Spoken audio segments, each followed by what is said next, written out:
Soudan, 1874. Le jour se lève à peine sur un petit village du Darfour. Ce matin-là, les hommes sont partis mener paître les troupeaux et les femmes sont au champ pour cultiver le sorgho.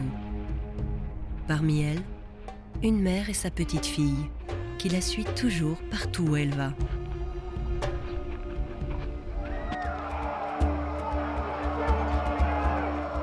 Soudain, des cris et des hurlements se font entendre.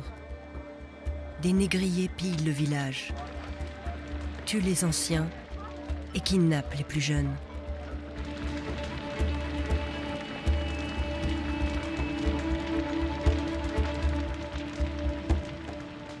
Les femmes courent, lâchent le travail du sorgho, tout ce qu'elles sont en train de faire. Elles courent en hurlant vers le village. Cette petite fille de 5 ans, elle suit les femmes, elle suit sa maman. Elle arrive dans son village défiguré en feu. Qu'est-ce qu'elle fait? Elle appelle sa mère, mais sa mère ne vient pas. Le cœur de Bakita, le cœur de sa vie, il est dans cet événement traumatique fondateur.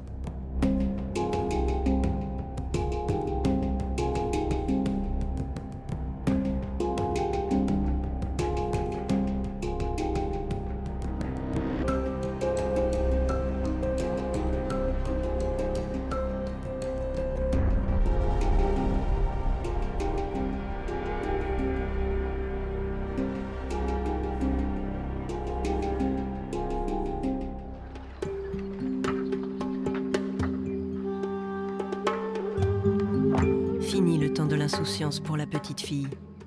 Sa sœur aînée a été enlevée pour être vendue et ses parents sont dévastés, inconsolables.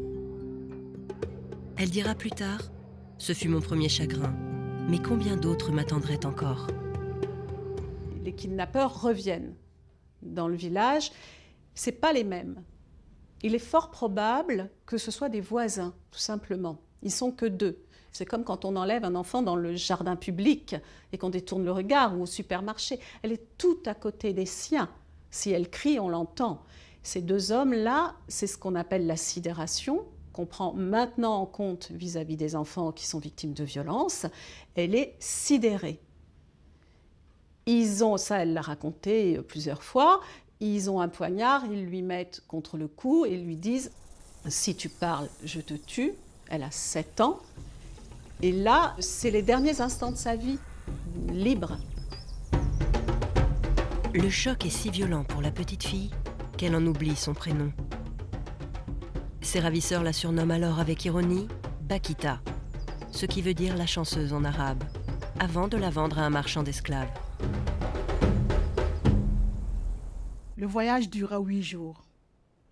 Au fur et à mesure qu'on passait par des villages, la caravane grossissait, disposée de la façon suivante. D'abord les hommes, ensuite les femmes.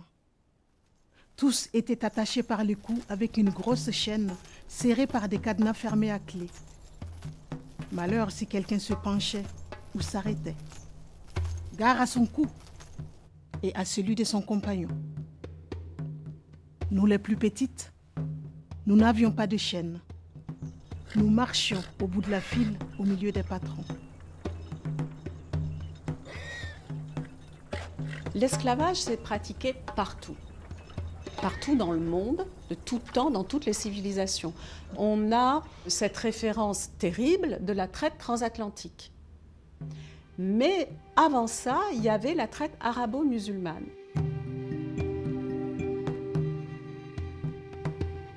Au moment où Bakita est enlevée, on va chercher de plus en plus loin les esclaves au Soudan, donc on la prend elle au Darfour, et c'est un système économique très hiérarchisé.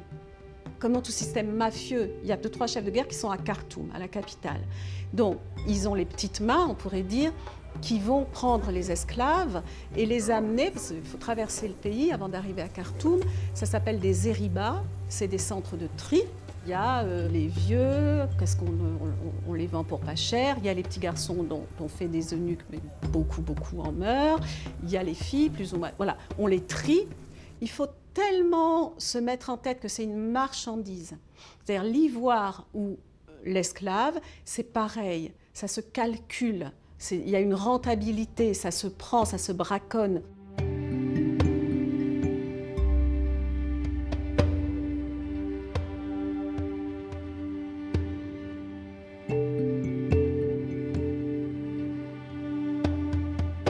Bakita va être vendu à un général turc qui vit là avec sa mère et sa femme. C'est des passages vraiment durs dans la vie de Bakita, donc elle va vers l'adolescence à ce moment-là, elle est encore petite, mais son corps grandit et c'est pas un bienfait. Parce que cette modification qui est très perturbante pour toute jeune fille, là, est un argument contre elle, puisqu'elle est très belle, elle est une fille au service du maître. Alors il y a quelque chose qu'elle a raconté, que lui fait le général turc, qui est une torture très ancienne, qui est la torsion des seins, de la poitrine. Et puis il y avait sa patronne, sonnait le gong. Quand elle était énervée, qu'elle avait besoin de se défouler, elle faisait donner un coup de gong. C'était des esclaves qui amenaient des esclaves dans la cour pour être battus par des esclaves. Il fallait tout supporter en silence parce que personne ne venait soigner nos plaies, ni nous dire une parole de réconfort. Combien de mes compagnes d'infortune sont mortes à cause des coups reçus? Les esclaves qui tombaient malades n'étaient même pas jugés dignes d'un regard. Ils étaient laissés à l'abandon. Personne ne pensait à les soigner ni à les secourir. Quand ils mouraient, on les jetait dans les champs ou sur un tas de fumier. Les esclaves étant des objets, plus on a d'esclaves, plus ça montre qu'on est riche, plus on a de beaux esclaves.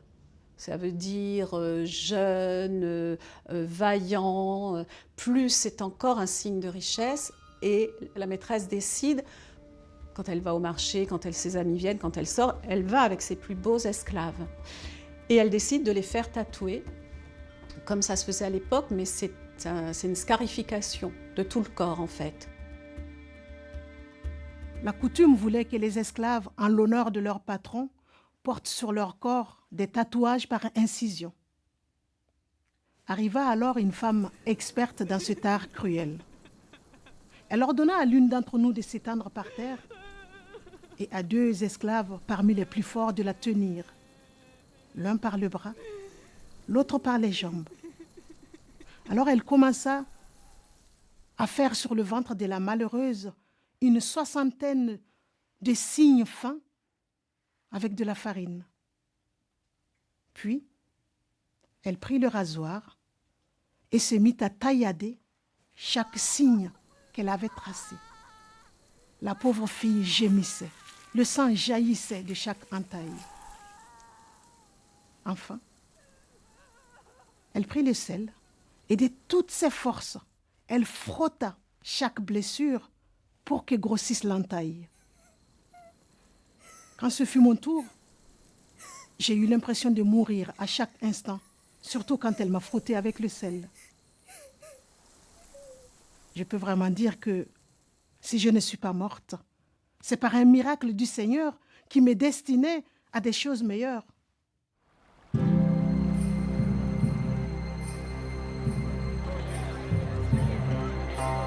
En 1882, le général turc rentre dans son pays. De passage à Khartoum, il revend Bakita à un consul italien, Callisto Legnani. Cette fois, la chance sourit enfin à la jeune fille. Non seulement son nouveau maître ne la maltraite pas, mais il l'habille, la nourrit et lui propose même de la franchir.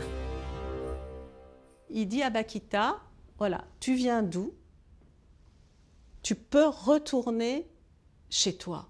Ça, c'est quelque chose qui m'a broyé le cœur parce que je me dis, elle a 16-17 ans à l'époque. Donc ça fait une dizaine d'années qu'elle est en esclavage. Elle s'est enfuie, elle a essayé de retourner chez elle, elle a survécu à tout, elle a cherché sa sœur.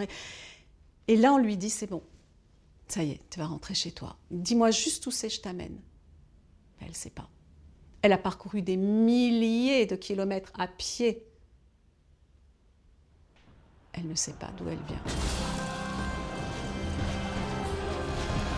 En 1884, la guerre civile fait rage au Soudan. Craignant pour sa vie, Callisto Legnani décide de fuir Khartoum pour rentrer en Italie. Bakita le supplie de l'emmener avec lui. L'homme, réticent au départ, finit par accepter. Il lui dit je te donnerai à ma femme. Parce que bon, il est sympa, mais c'est quand même un colon, n'est-ce pas, de son époque, raciste, tout ce qu'on veut. Il a voyagé avec un ami à lui, signore Michieli, et quand il arrive à Gênes, il y a la femme de cet ami qui les attend. Elle vit en Vénétie, elle a fait le voyage pour les attendre, et elle n'a pas de cadeau. C'est-à-dire, elle n'a pas, comme elle le dit, elle n'a pas de nègre. Donc elle fait un scandale, parce que son amie a une domestique, elle n'a rien. Donc, elle fait un scandale et ce consul italien se dit j'ai promis à ma femme une nouvelle domestique, mais tant pis, il donne Bakita pour que l'autre se taise et qu'elle ne se sente pas lésée. Bakita intègre donc la famille Michieli, qui vit à Zianigo près de Venise, et elle s'occupe de leur petite fille, Alice, devenant pour l'enfant une mère de substitution. Elle a 20 ans lorsque ses patrons décident de quitter définitivement l'Italie pour s'installer au Soudan où ils souhaitent développer un commerce. Le temps de préparer leur départ, ils confient Bakita et leur fille aux Canossiennes de Venise, des religieuses dont la vocation est d'éduquer les enfants pauvres et les orphelins.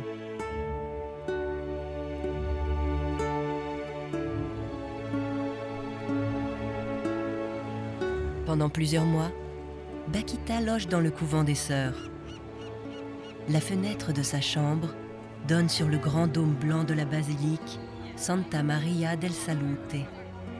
C'est pourquoi elle dira plus tard « À Venise, je dormais à l'ombre de la Madone. » Là, pour la première fois depuis longtemps, l'ancienne esclave se sent profondément aimée. Non seulement par ces femmes qui l'accueillent avec une grande bonté et qui la catéchisent, mais aussi par ce Dieu plein d'amour dont elle ignorait jusque-là l'existence. Quand la maîtresse revient la chercher, Bakita dit quelque chose qu'elle n'a jamais dit de sa vie, qu'elle va répéter. Elle va dire non. Alors, au début, ce n'est pas tellement pris au sérieux, mais elle répète non. Et l'autre n'y croit pas, en fait. Bon, je lui dis, écoute, t'es bien mignonne, la vie est dure pour tout le monde, t'es mon esclave, alors tes états d'âme, fais tes valises, on y va. Non.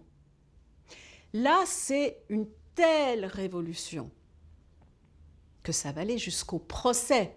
Mais quand je vous dis le procès de Bakita, c'est deux parties qui s'affrontent. Une maîtresse qui dit « elle est à moi, on me l'a donnée ». Elle est à moi. Donc, on est d'accord. Et l'autre qui dit « mais non, en fait, je ne viens pas ». Mais de quel droit?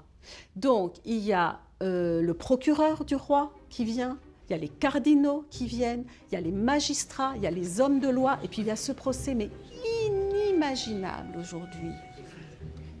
Et à l'issue duquel on dit « l'esclavage est aboli en Italie, quiconque pose le pied sur le sol italien n'est plus esclave ».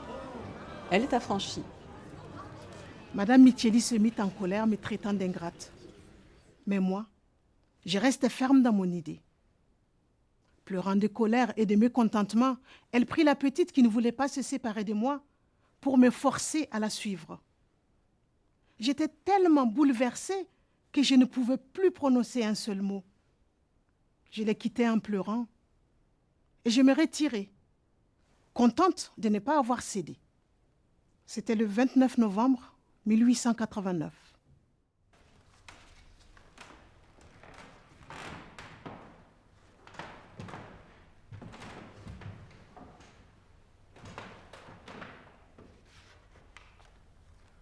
Successivamente, quando è diventata religiosa dopo anni, quando lei stessa ha riflettuto, è riuscita a dire a Madre Anna dalla Costa: se fossi tornata, poi mi avrebbero venduto ancora e io avrei perso il corpo e l'anima. Ma in quel momento probabilmente non era neanche consapevole di come formulare quelle emozioni. Lei avvertiva dentro di sé che quello che aveva vissuto là non voleva riviverlo e che quello che aveva trovato era quello che in fondo il suo cuore desiderava.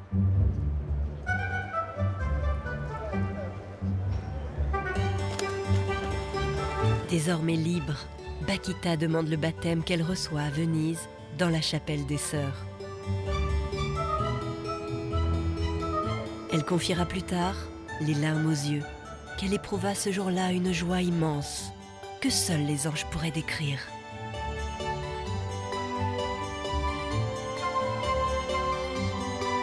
On me donna le nom de Joséphine, Marguerite et Fortunée, qui en arabe se dit Bakita. Le même jour, je fus confirmée et j'ai reçu la communion. Oh, quelle date inoubliable! Ici, je suis devenue la vraie fille de Dieu.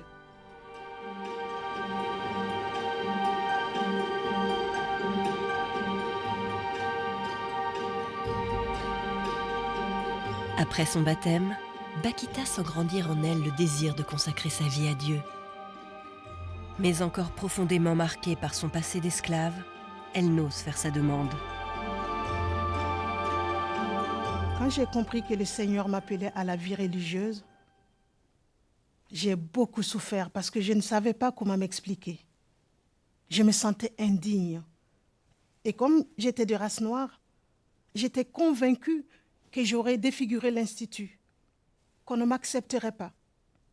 Je me souviens que j'ai prié la Madone qui m'a donné la force de raconter mon angoisse à mon confesseur et la lutte qui durait en moi depuis 2 ans.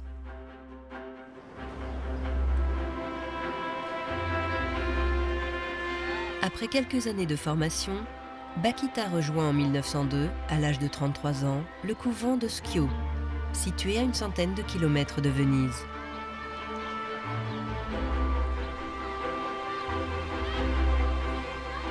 L'Institut accueille et scolarise des orphelines, ainsi que les filles des paysans et des ouvriers de la région.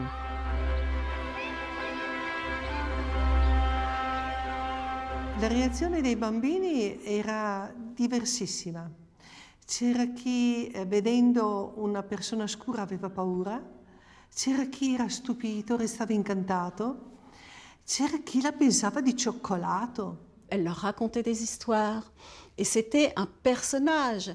Elle était très grande, cette grande sœur noire qui boite, qui est pas comme les autres, qui nous nourrit, qui nous raconte des histoires, qui s'assied dans la cour de récréation pour nous parler. Les enfants l'appelaient, elle avait plein de petits surnoms. Et celui que j'aime bien, c'est Moeta Bella. Parce qu'on l'appelait la Moretta, c'est-à-dire la brunette, mais Bella, Moeta Bella. Bakita est vite adoptée par les enfants de Schio et les religieuses de sa communauté. Quelques années plus tard, à la demande de la mère supérieure, elle raconte son histoire à une sœur qui note sous sa dictée. Une 30aine de pages seulement, écrites sur un cahier d'écolier. Dans ce récit simple et bouleversant, aucune trace de ressentiment ni de haine envers ses bourreaux. Quando i bambini chiedevano raccontaci una storia, Bakita cominciava a raccontare la sua storia e gli incantava, perché è una storia affascinante per i bimbi.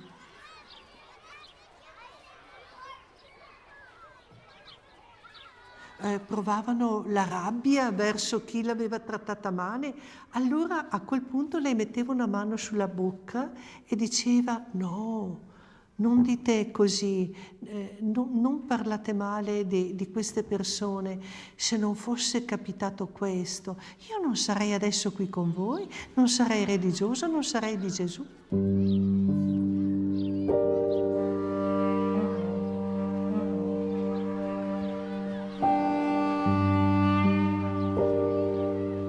Una volta una signora anziana, ancora vivente, ci ha raccontato questo. Che uscita in cortile in inverno, aveva bisogno un po' di aria fresca, ma come si è affacciata sul cortile, una palla di neve l'ha raggiunta. E Bakita, che ha notato le lacrime di questa ragazza, e le ha detto: perdona, perdona, è così bello perdonare. E Bakita è uscita con questa espressione. Ciò vuol dire che lei nel suo cuore ha perdonato e ha riperdonato e ha perdonato ancora e gustava la bellezza e ha assaporato la libertà di quel perdono. Bakita n'a jamais été dans la vengeance, dans la revanche, dans la victimisation. Elle a toujours été vers la vie, les enfants.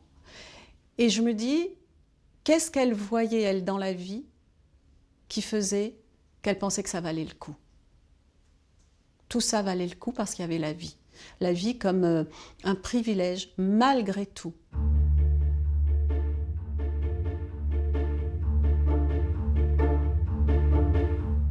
À Schio, pendant 45 ans, Bakita exerce tour à tour les fonctions de cuisinière, de sacristine et de portière. Les sœurs admirent sa force de travail, son humilité et sa bonté, ainsi que son sens de l'humour, même quand elle s'adresse à Dieu, qu'elle surnomme familièrement le patron. Là-haut, si le patron le permet, je m'occuperai de tous. En attendant, j'ai pris aussi maintenant. Les seigneurs m'écoutent aussi ici.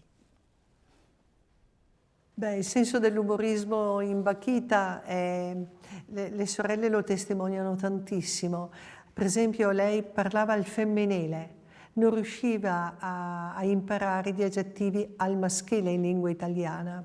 Per esempio, il cappello maschile, che è il cappello che si mette sulla testa, ma se si dice la cappella viene la chiesa. Quindi di proposito scambiava le parole per far ridere. Dans les années 1930, Bakita forme les futurs missionnaires de sa congrégation. Trop âgée pour partir elle-même en mission, elle leur demande de dire à son peuple qu'il existe en Italie une religieuse africaine comme elle. Au fond de son cœur, elle n'a jamais oublié d'où elle venait. Oh Seigneur, si je pouvais voler là-bas, jusqu'en Afrique, pour prêcher à haute voix ta bonté, combien d'âmes je pourrais te conquérir? À commencer par ma maman, mon papa, mes frères et ma sœur encore esclave. Tous les Africains, Jésus, fais qu'eux aussi te connaissent et t'aiment. Et pour obtenir cette grâce, je t'offre ma vie. Bakita è morta in questa casa l'8 febbraio del 47. Si parla di broncopolmonite doppia, cioè aveva preso tutta la respirazione. Elle est morte à 78 ans, dans des souffrances terribles. Ce que les sœurs rapportent, c'est qu'à la fin, on ne peut pas dire qu'elle délirait, mais elle était dans un autre état de conscience. Et elle demandait ce qu'on lui retire les chaînes. Et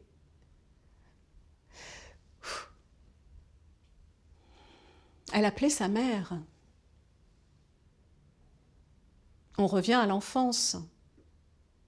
Mais la plupart des personnes qui meurent, on le sait, appellent leur mère. Et elle demandait à ce qu'on lui retire les chaînes. Donc l'esclavage, ce n'est pas un état, c'est une identité. On ne se défait pas de l'esclavage. Comme on ne se défait pas des camps, on ne se défait pas de la guerre, on ne se défait pas d'un viol. Bakita intercede per molte liberazioni. E gli esorcisti ci dicono: lei può tanto perché è umile, è una santa umile e ci è di grande aiuto.